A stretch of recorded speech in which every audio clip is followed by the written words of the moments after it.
Good evening, everyone.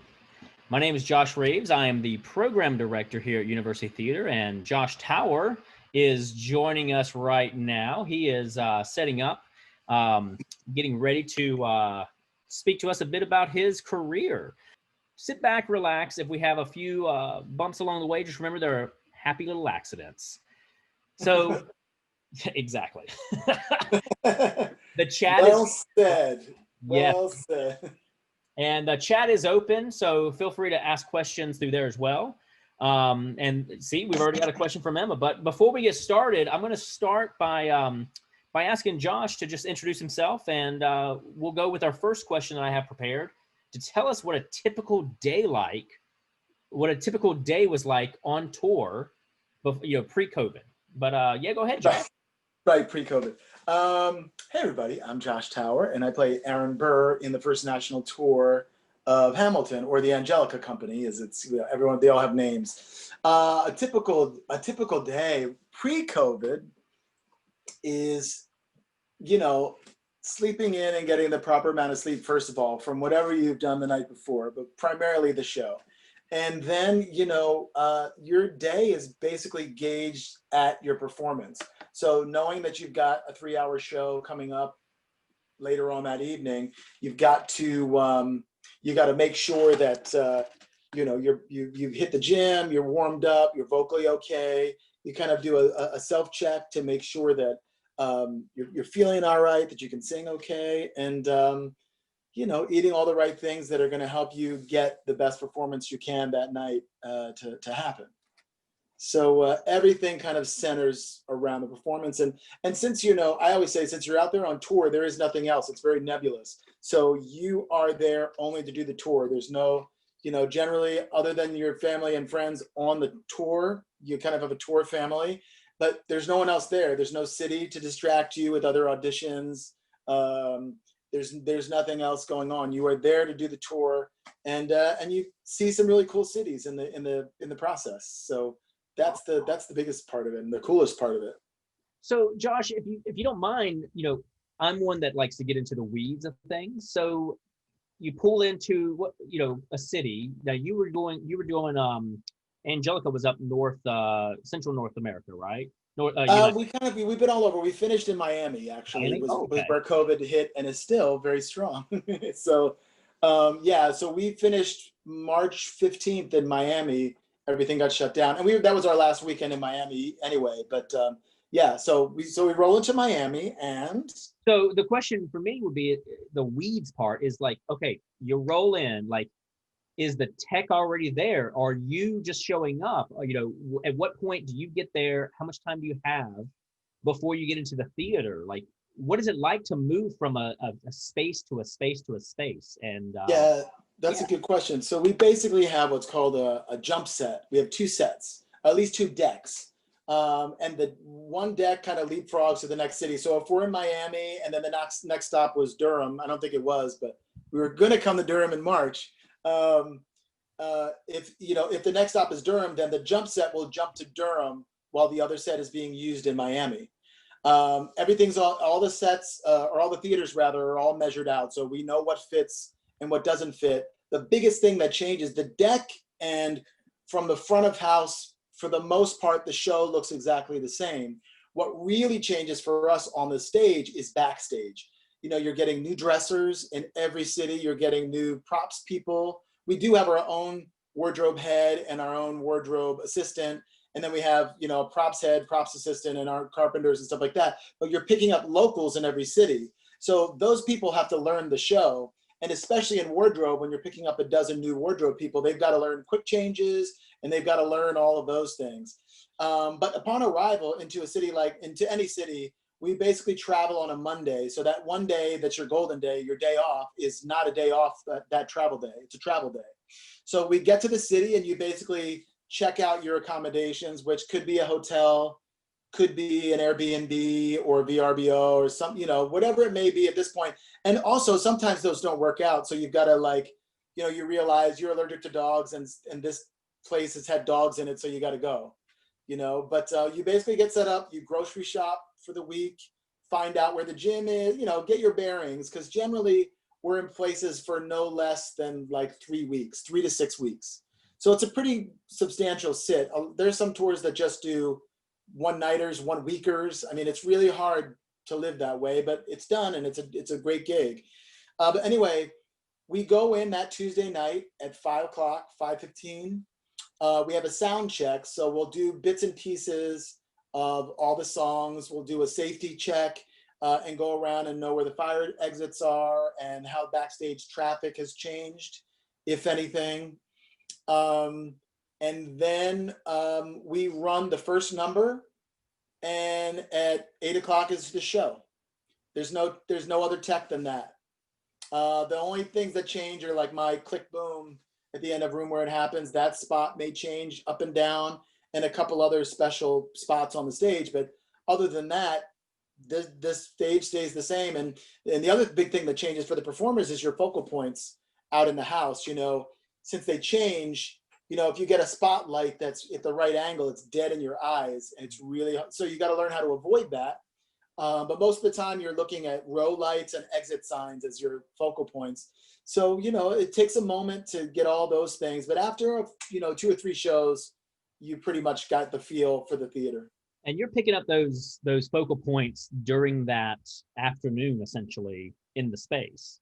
Yeah, we basically have like 2 hours to kind of come, unless you want to come in earlier. I mean, if there's access to the stage, if their crew is not still setting up, you know, you can come in and kind of get your bearings, check out, because you also got to check out your dressing room, talk to your dresser about your specific changes and maybe where you need water if you don't have time to come all the way off stage. Like the quickest thing probably ever in the world of theater is you come off from Room Where It Happens, click boom, you run off, and then I think I have like 15 seconds to grab water, and then I have to come back on after kind of, depending on what shape you're in that night, it can be a strenuous number. So, you know, you need water. So those are things that everybody has to learn, and it's a real dance. You know, you're dancing with your wardrobe person, a kind and friendly dance. You know, they don't always get it right, and you're used to it a certain way, but it's the first time that they've done it. So you've done it 500 times, but it's literally number 1 for them. Yeah. So there's that, you know, being polite and being professional is really of the utmost importance. Gotcha. Well, great. Yeah, and we'll be meeting with your stage manager, Eric Tysinger, later this week. So he'll talk a bit more about the logistics of it. But we do have some questions already. Looks like the Q&A is blowing up. So I'm going to go with, let's see, an anonymous attendee has asked, what is it like playing a well-known role, such as Burr?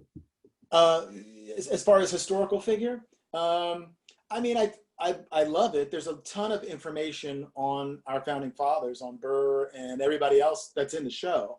So there's a lot of information there. And I also really like being, you know, I've done Judas a bunch of times, a few other characters that are kind of misunderstood bad guys or perceived as the bad guy. And there's something about that I like to squeeze the kind of humanity out of. And really, you know, you can't play them like bad guys, but, you know, were they really bad? You know, and so it's interesting to really delve into those things and ask the questions and look at things from lots of different perspectives. And whatever show you kind of do, you become, for the most part, a pro in that era, in that, you know, time period. You know, I mean, you really learn it very well. And some of it may go away once you leave a show, but it makes it fun, and it makes it interesting and ever changing, because as you discover stuff about Burr, you can start kind of playing different things. I mean, we all know our lines now, even though we go up every now and then, but you know everything. So, and we're all very comfortable on stage. I've been with Edred for a year now as Hamilton and Burr. And so it's great to be able to do those things and then be able to tweak little bits here and there together, you know, and that's the fun of it. That's how it doesn't get boring.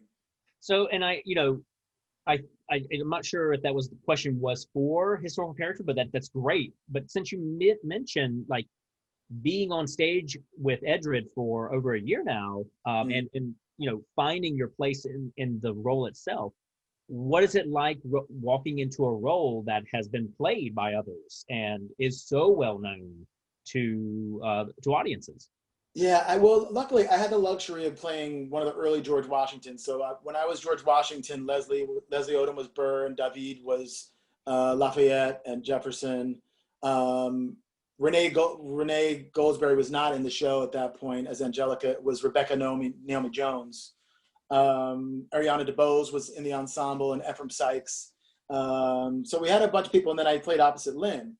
And so, seeing it early on really helped, first of all, and then knowing that Leslie paved the way, for all of his successors to, really enjoy the role. He's kind of, everyone who originates a role is kind of a guinea pig. There's things that they can do, but they kind of top out because their level of discovery is only going to go so far. And Leslie didn't stay that long after he got the Tony. He was like, I'm out. So thank you, I'm out. But they don't really subscribe to any one particular way that you should play Burr. They want your Burr to be very much your Burr. There's other shows that really try and kind of stuff you into this cup of what they think the role should be, or the mold of what they think the role should be. But Hamilton especially is really good, with a whole bunch of things that way, and with regards to color and nationality.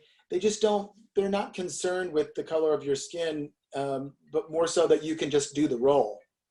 So that's really amazing. And it helps you to really grow, to know that you can do a role and not worry about filling someone else's shoes, but you can just be comfortable in your own shoes. Awesome. Thank you. And you mentioned, every now and then you may miss a line here or there. Faith asked, has there ever been a big mishap during the show that you might want to speak about? Oh boy. I mean, listen, let me tell you, there's mishaps every single night, but you just don't know it. Or the audience, because everyone knows a lot, at least, 90% of the people who come to see it know the music really well. So if we flub a line, they've already said it in their head and they don't even realize. Like every now and then I'm like, did you guys get that? Did I mess that up? And they go, no, it was great. So, but yeah, it does happen. In the workshop, what they used to do literally is they would stop and go rewind, and then you'd hear like a spin on a record, and we would just backtrack a little bit.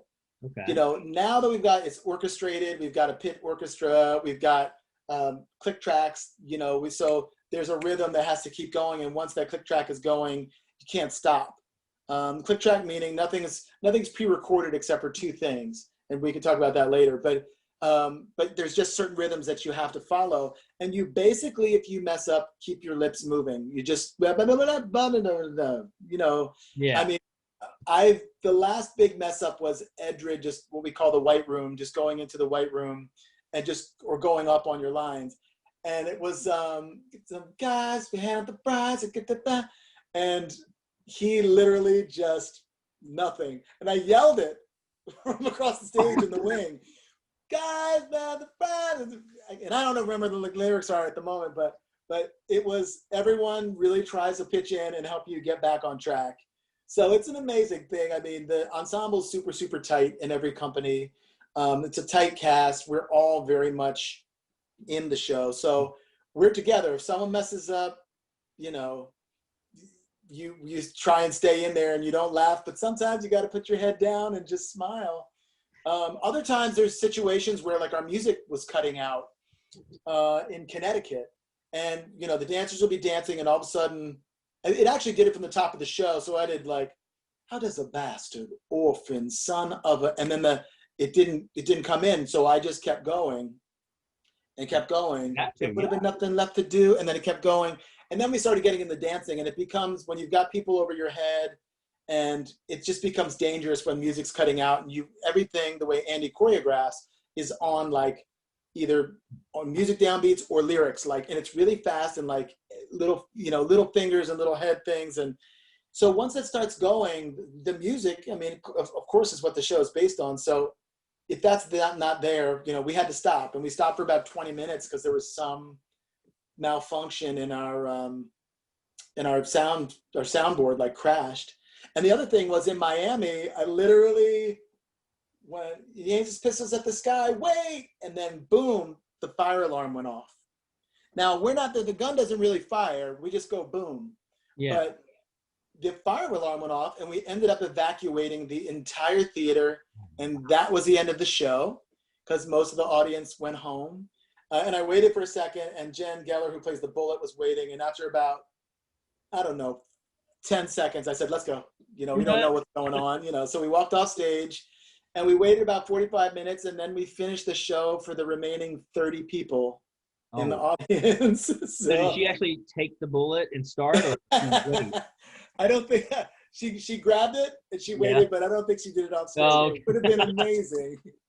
Because, you know, at that point, when all like the strobes were flashing and the alarms are going off, you don't know what's going on. There could be, you just don't know. We've got our own security team. We have a bomb sweeping dog that travels with us. So you just don't know what's happening. So you don't wait too long. Yeah. Yeah. So you mentioned how it's a fast-paced show, that it's, you know, things are moving. Kaylee asks, was Aaron Burr's and even Washington's role harder to learn than other previous roles due to the fast pace of the show? Initially it seems daunting, but no, I mean, it's, you know, I had just I did School of Rock, but prior to School of Rock, I was Berry Gordy in Motown musical. And there was a lot, you know, I mean, I went to grad school at UNC Chapel Hill, Playmakers Rep. So I come from a classical background of Shakespeare and Chekhov, Ibsen at that time. And so I was used to learning expansive chunks of classical text. And so I think in the long run, that really helps with this show. I mean, it's a little daunting. Some of the, you know, like when you get to World Was Wide Enough, you know, when you get to the duel, it seems with the choreography and even not choreography, just the traffic that I have to do, it seems daunting, but it is absolutely repetition, just over and over and over in my sleep, plugging headphones in with the music when I go to sleep. Both the plunks, which are basically a Dropbox full of, you know, the actual plunks of the music, just plunked out in rhythm. And then the stuff that I've recorded for myself in rehearsal. And then I don't generally, you know, for me, I don't generally listen to the original album until I'm done memorizing, because I don't want to subconsciously copy anything. And some of it is naturally copied because it's in rhythm and it is what it is. But, you know, you got to make it your own, so you give it your own flavor. But yeah, it's daunting at first, but, you know, the preparation and the memorization and just the repetition is a massive part of all of this. Yeah. So, and you mentioned there were 2 parts that are recorded. Yeah. Show. Could you speak a bit about that? Yeah. So the show is live song, and click tracks are basically what keeps the tempo of the orchestra rolling. So you see sometimes a conductor in lots of shows will put the headset on, and that's because it's on a certain click track. And we have like, we have a percussion, and then we have a full drum set. But I'm the damn fool that shot him. That's me recorded on top of myself probably 50 times. And then the other part that's recorded is Angelica, when she goes, rewind, wind, wind. You know, that whole sequence going into the ball is into Satisfied is recorded. Yeah, just the top of it. And then the stuff in Wait For It, that's I'm willing to wait for it. Is live capture. Okay. So whatever I do, Theodosia writes me a letter every day. So if I say it like that, day, he can capture that. If I go day, it'll be captured as day.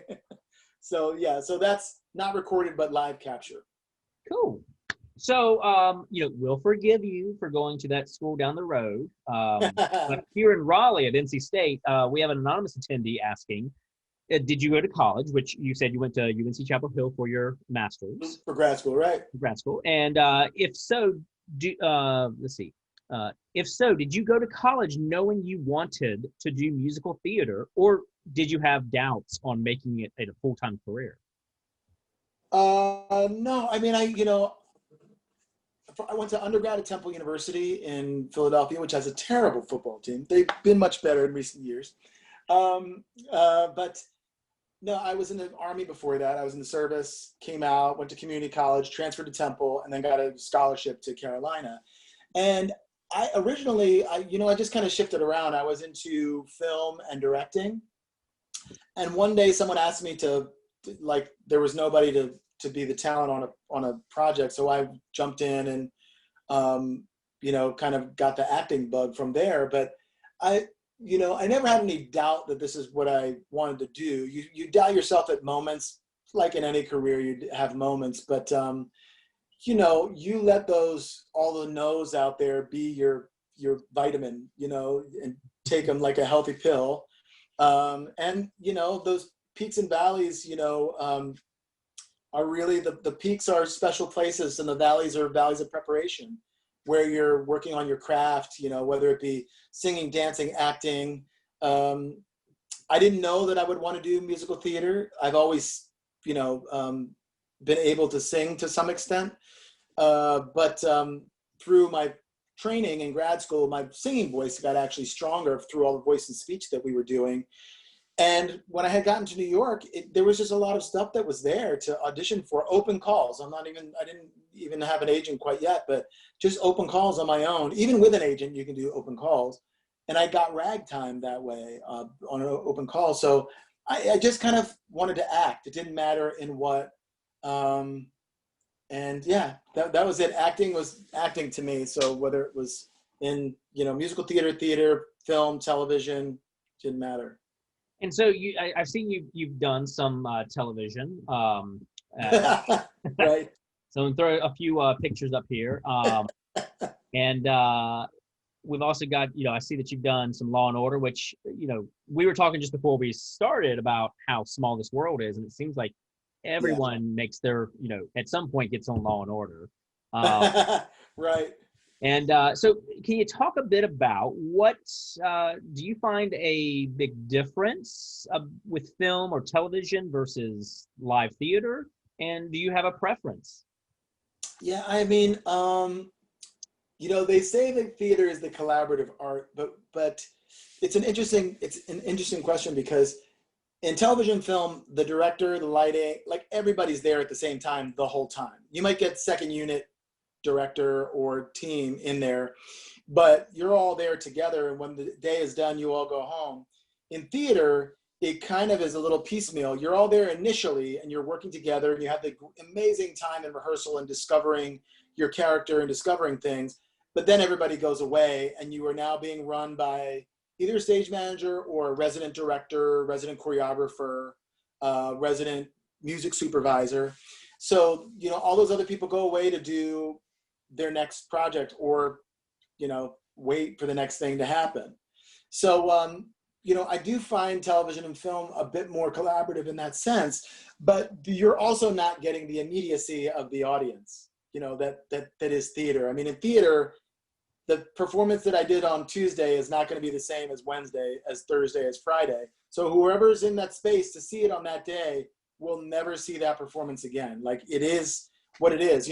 That Law and Order, you can, or whatever else I've done, you can rewind, or, and watch it a million times, and I'll still look like a fat rat on camera.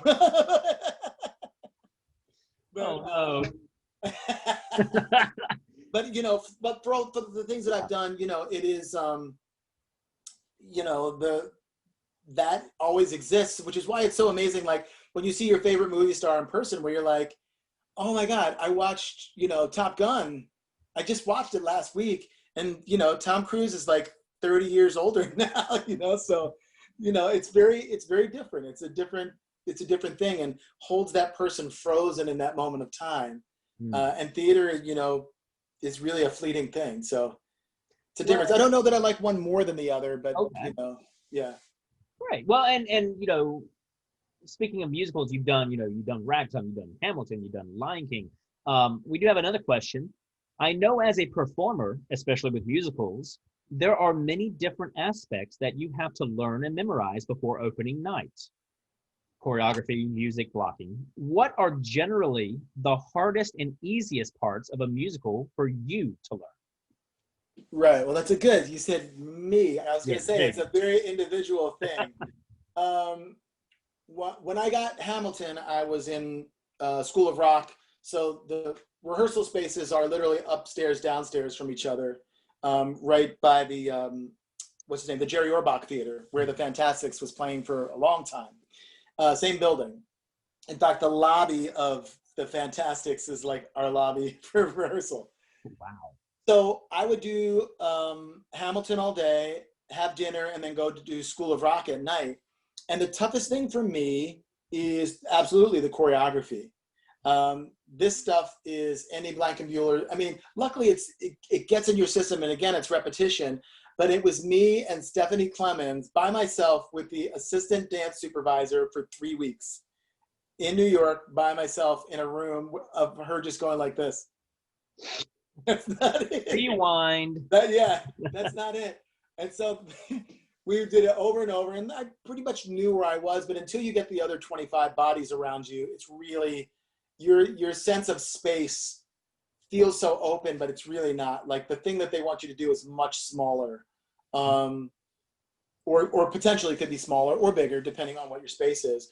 But the last day that we rehearsed, Stephanie was like, you know, we go through the stuff, and I was like, ooh, that was not my best. And she was like, well, good luck.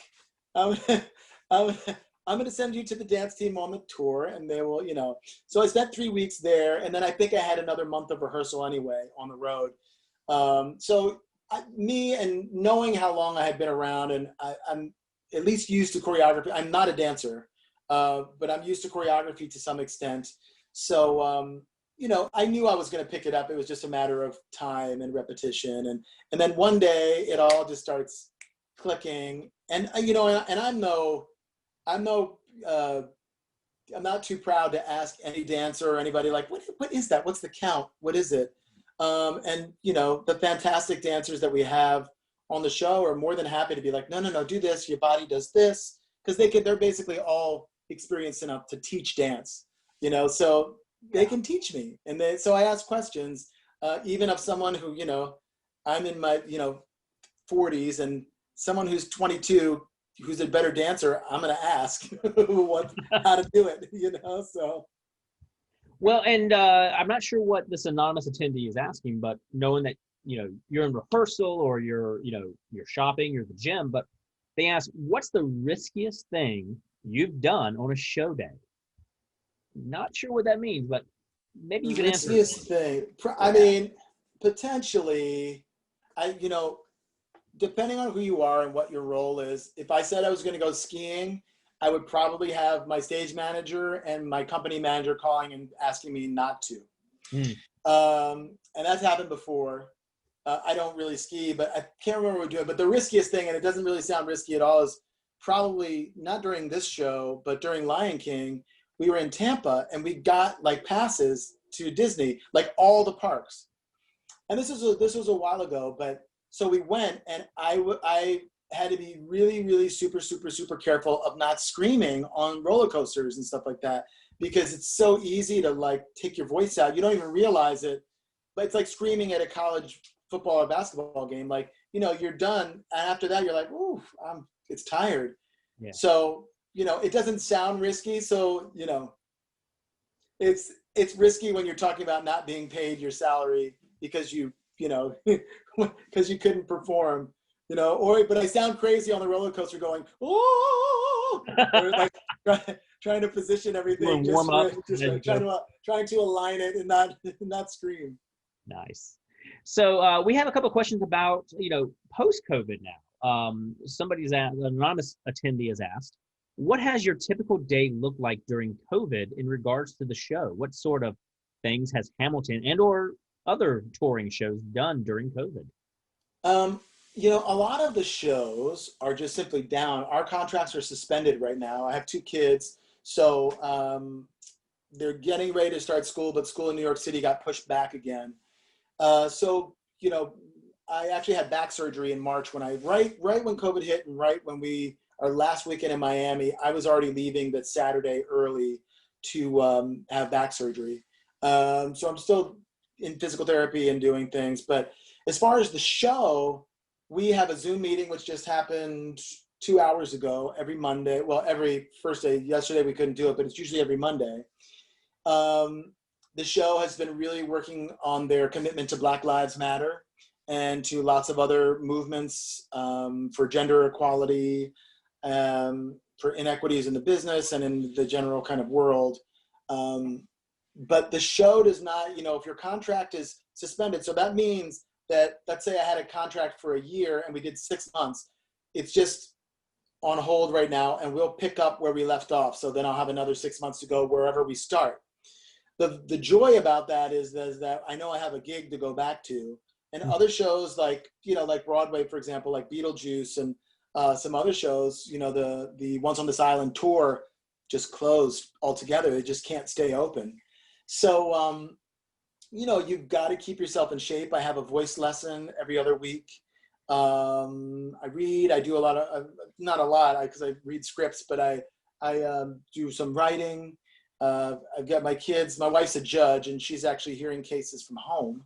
So, we have a little fine dance of, educating the kids at home. And then I just finished a project for Apple TV that was a Zoom thing where we took the slave narratives. Well, they're marketing it to Apple TV, but it's through Val Kilmer's company in LA. And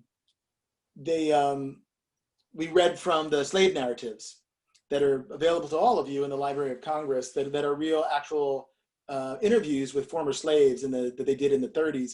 And so we each had to pick up a character, I want to say character, but it's not a character, one of these human beings, and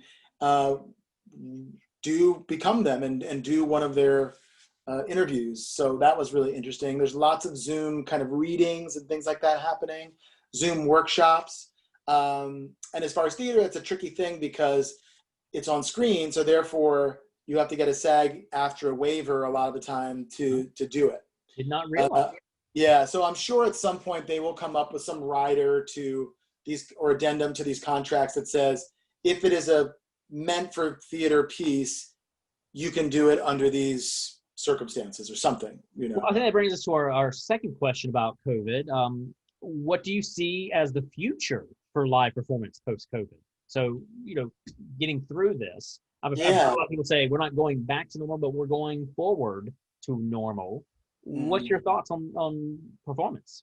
Well, I mean, first of all, I think in New York and probably other theaters, but I think theater owners need to cut their rents so that everybody takes a hit, because I think for a while there probably will be like 60% of a house in there or less, so that people can distance. They don't know how they'll do it. I'm sure everyone will be required to wear a mask in there, but then we've got to figure out, Hamilton's got to kiss at least, Mariah Reynolds and Eliza during the show. And during 1 week, you could have 3 different Hamiltons and 4 different, 3 or 4 different Elizas and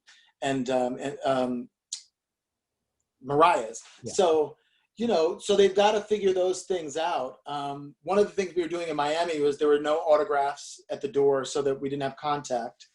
And we took what they call the Rochambeau door, which is like our secret escape door. I don't know why they call it the Rochambeau. The Rochambeau. But the Rochambeau door is like when you don't want to see anybody, or if you're sick or you're injured, you go out that door, and it's kind of a secret escape. So they basically have, kind of stopped autographs and things like that. But, going forward, I mean, the Berkshire Theater Festival, the Berkshires have already started to do things. They did a Godspell where they're using plexiglass things for the performers to sing behind, or the performers are distanced. The orchestra, I don't know, it'll be a different thing because they're receiving a lot of spray. Yeah. So, themselves are producing. Yeah. So they just have to figure out how to isolate people. But as far as the show, when we're back.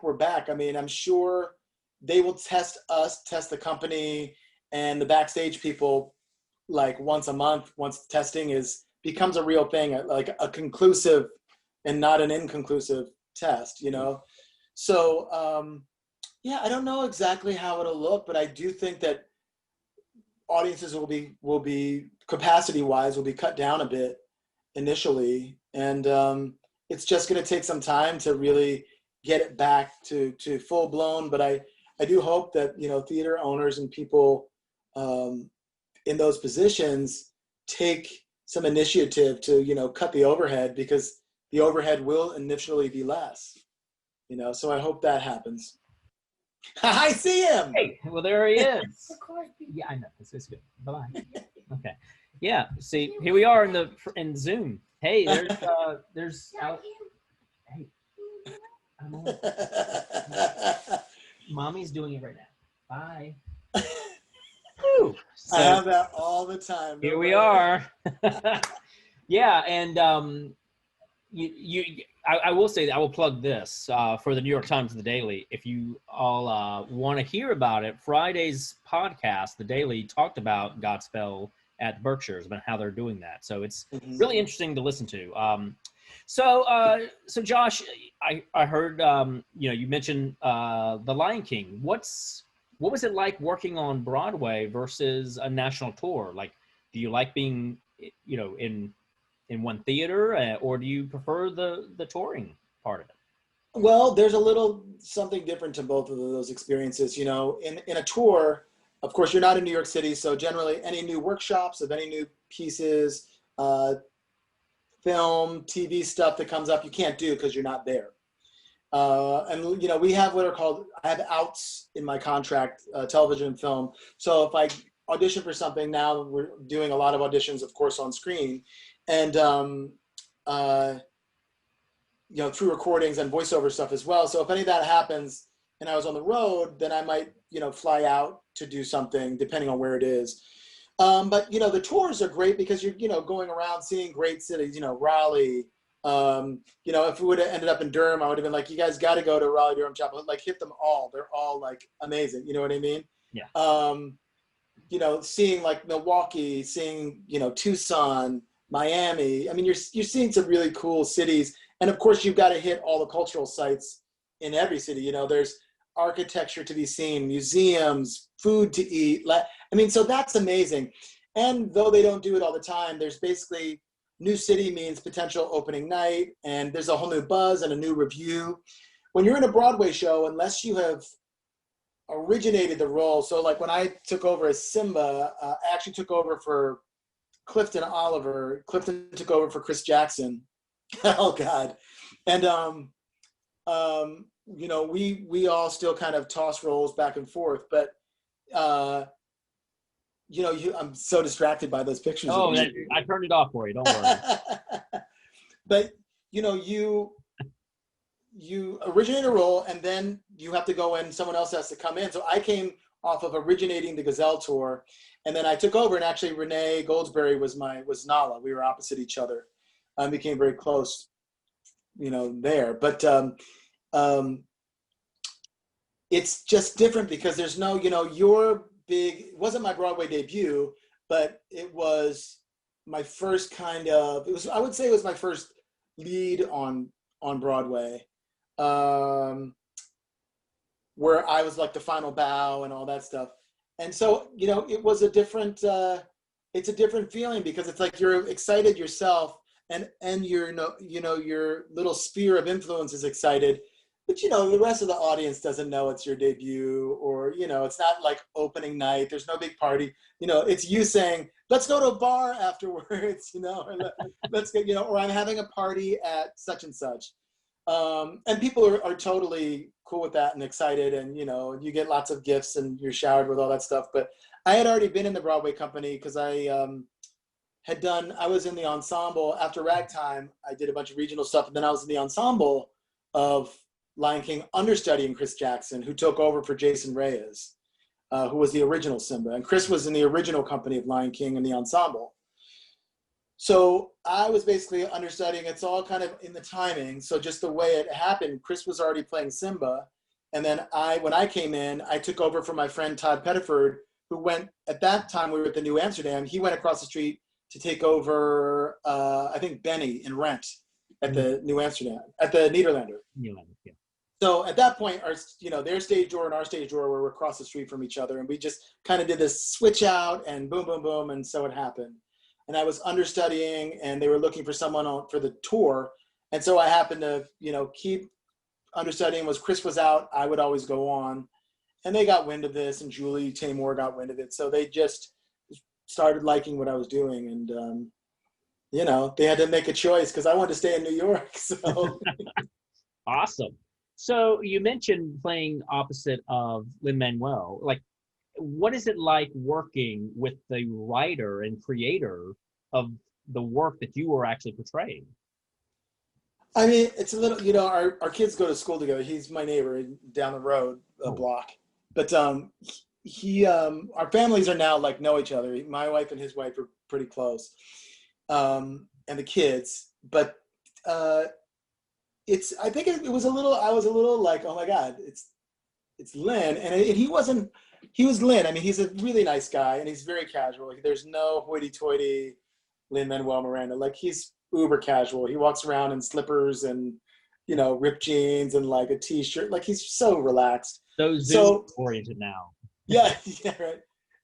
He was wearing Zoom gear before Zoom gear. There it is. So, but it was exciting more than anything because you knew when we were doing the workshop at the pub across the street from the public theater that this was going to be something special. Inevitably, it was just really, really special. So he actually, for the first, I would say, week, it was a 2-week process, and for the first week, he actually had, it wasn't Javier Munoz, but it was another understudy who came in and was him, who was Hamilton for a while, and Lynn would stay out and watch so that he could see what worked and what didn't work.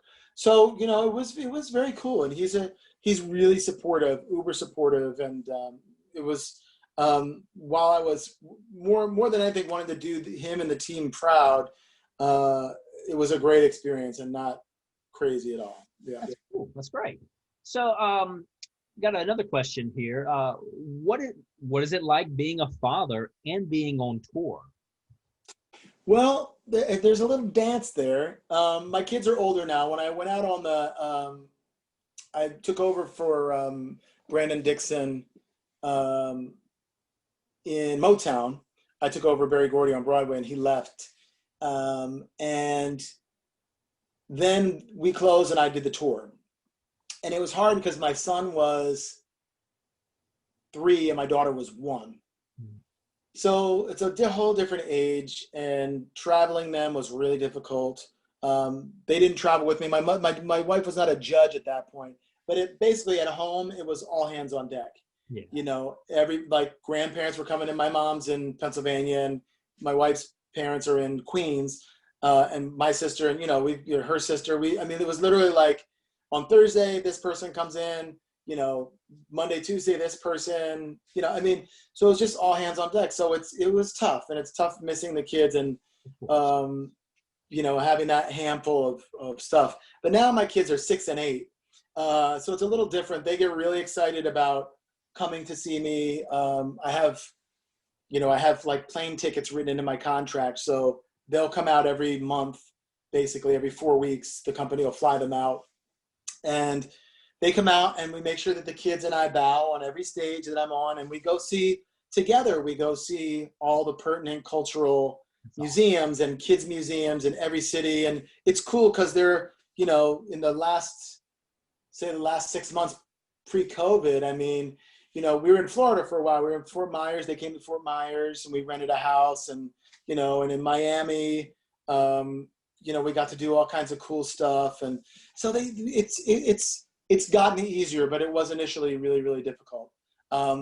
If we go back and COVID is still happening and the kids are currently going to be at home 2 days a week, homeschooling, and in school Monday, Tuesday, Wednesday, it could be proved to be really, really difficult. You know, it had to be that the kids leave at 8 in the morning. My wife goes to work. The kids have after school. They get picked up at 6. You know what I mean? So that they are occupied. Yeah. But we're the ones currently who are occupying them. And any nanny or babysitter that we have, you know, you've got to really vet them, as everybody's doing, to make sure that they don't have COVID, especially in our, you know, in a metropolitan area. It's really difficult. So we've opened it up to grandparents and stuff like that. But my tour will not be back until probably March at least of 2021, at least. So your tour, and like I said, you know, everyone make sure you're asking questions. Janice is actually asking a question here. Will we be seeing Josh in Hamilton when it comes through DPAC next year? And was he in the company when it played in DPAC seasons ago? So my understanding that was not the Angelica tour. Could you, before we get into that, can you tell us talk to us about the 3 separate tours and how they operate, if you don't mind? Yeah, I don't know how they schedule them, but we've got the Philip Company, the Angelica Company, the Ann Peggy Company, and the Broadway Company. Yeah, I love it. Ann Peggy. and the West End Company in London. So there are 5 companies all together. And our tours, I mean, right now, LA, so there was a Chicago company that closed and is moving to LA, and COVID hit. So they are literally like, everyone was like, oh, I got my place in LA. And now they're sitting there and they haven't even started. So that's going to get pushed off, and it becomes really tricky for people, because they've spent money on, whether it be, okay, I'm going to rent this Airbnb for 6 months or however it works. But so they're hung up right now. What company? I think the Ann Peggy Company might have been Philip, was in Puerto Rico that went to San Francisco. The San Francisco company closed due to COVID, closed a little early, and they're now hung up. But they're basically the second national tour. So, the first national tour is not in any danger. They're going to plug us in and we'll continue on. But the companies who are sitting there potentially, LA is already pushed off because other shows were already scheduled to be in the Pantages. So now they've got to juggle the schedule around and, yeah, I mean, I don't know how they'll do it. And I don't really know how they schedule each market, like we were supposed to be at DPAC and that got pushed off. I think it was supposed to be and I was so excited, you guys. I was so excited. You have no idea. But we were supposed to be there from December through the end of January, I think, end of December, after Christmas to the end of January, and that got postponed. So far, we're the ones who are coming, the Angelica Company, but I'm not positive because right now there's so many pockets to fill. So they might just throw some companies here, there. We don't know at this point. Well, I'm sure everyone here on the call is hoping it'll be you so we can see you. Oh, man, I'd be so excited. Woo! Awesome. So Sophia's asking, what lessons have you learned in theater or acting that you have been able to apply to everyday life? What experiences have you had that struck you and changed the way you think and see things, if any, during your time acting? Boy, I mean, because you really intertwine yourself with your characters, you kind of exist together. It's not like you're this is you and then this is the character. You kind of do that thing, where you kind of pretzel in and become a big doughy glob of character and you. So I think you learn a little bit from every character. The things that I've learned throughout my career in theater is really probably the biggest thing is punctuality and being the absolute most professional that you can be. Because it is a theater where your name will precede you and your reputation will precede you. It's very small. I mean, Josh, the 2 Joshes, us Joshes, between us know one particularly awesome guy, Eric Tysinger, who you'll meet. Yep. And between the 3 of us, we probably know each a dozen people that we each ultimately know already. And those people know people and those people know people. So your name is it's like a vein, you're the blood and you go through the vein and it's the same vein. I mean, you keep going through it. And it really is important to be kind and be generous, both on stage and off stage. I mean, you'd be surprised how many people, both old and young, from seasoned Tony Award-winning people to people who are young and starting out who don't have a pot to piss in but still have attitude, how terrible that looks on you. It really is. People in this business really want to work with people who they like to work with, which is why, Karen Olivo and Lynn and Tommy Kail and Andy Blankenbuehler and Chris Jackson all are doing the same thing over and over and over again, whether it be in the Heights or Hamilton. I mean, Angelica was written for Karen Olivo, but she was, dealing with her own things. And when they saw Renee Goldsberry, they were like, boom, that's it, it's hers. And she won the Tony, so she was awesome. And I will tell you, like, a person like Renee is like the Angela Lansbury of, I mean, she's the sweetest, kindest, most professional, uber talented. Like, that's how you should be.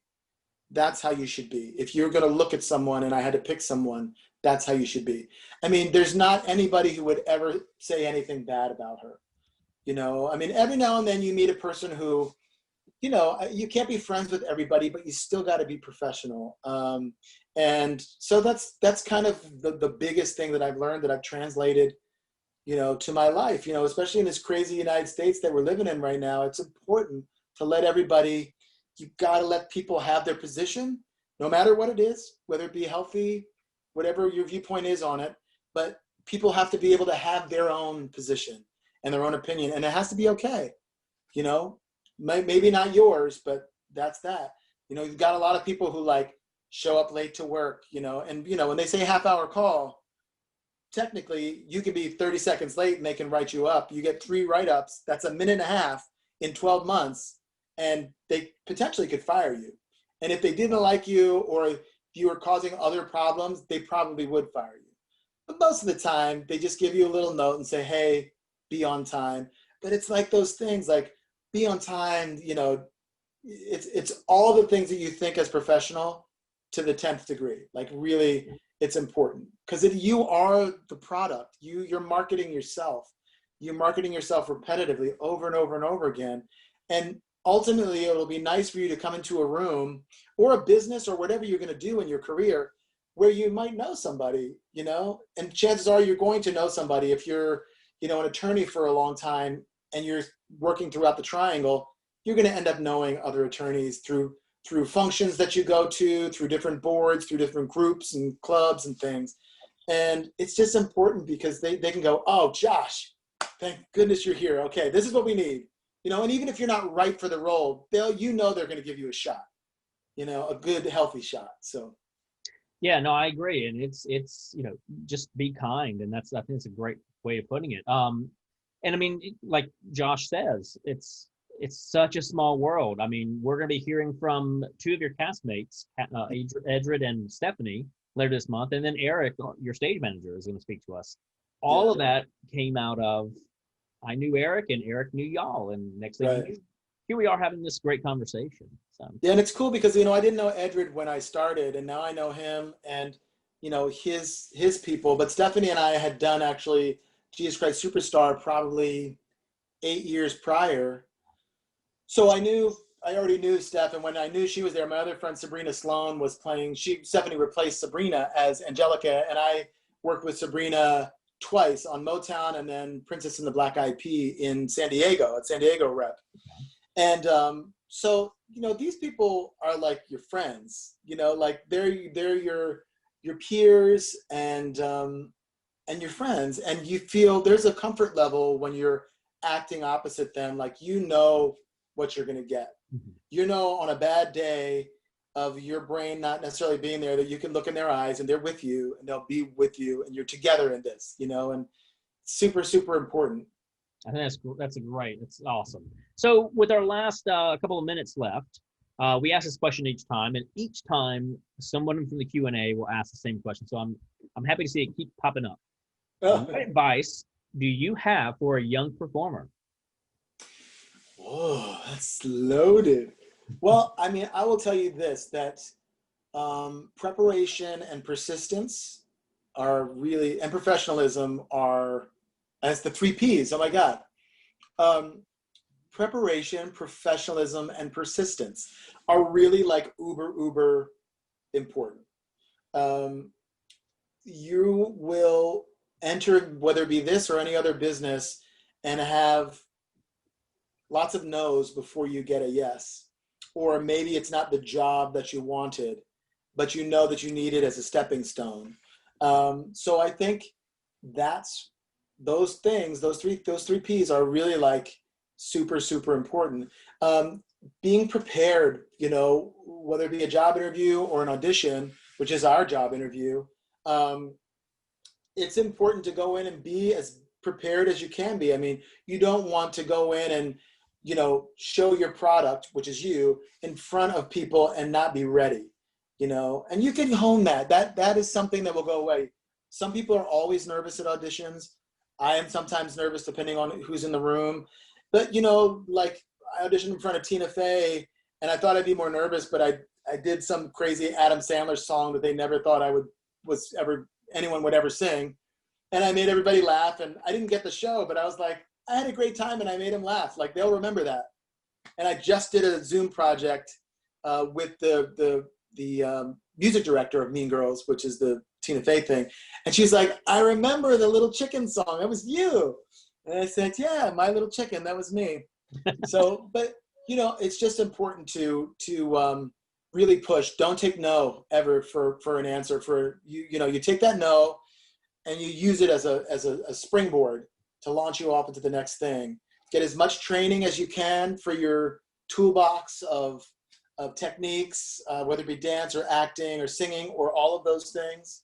And, just be ready to rub elbows and to really compete for roles. But there's roles there, you can only be you. And that's where you're going to start from every morning when you get up. You can only be you. I like that. That's great. Mm-hmm. That's great. Well, Josh, thank you so much for your time. I'm sure I speak for everyone here in our meeting that we're so excited to have you here to speak to us. Again, thank you so much. My pleasure. Josh, again, thank you All so right, guys. Yeah, thank you. And, good luck to everybody in whatever you do. Same to you. Thank you so much. Everyone, goodbye.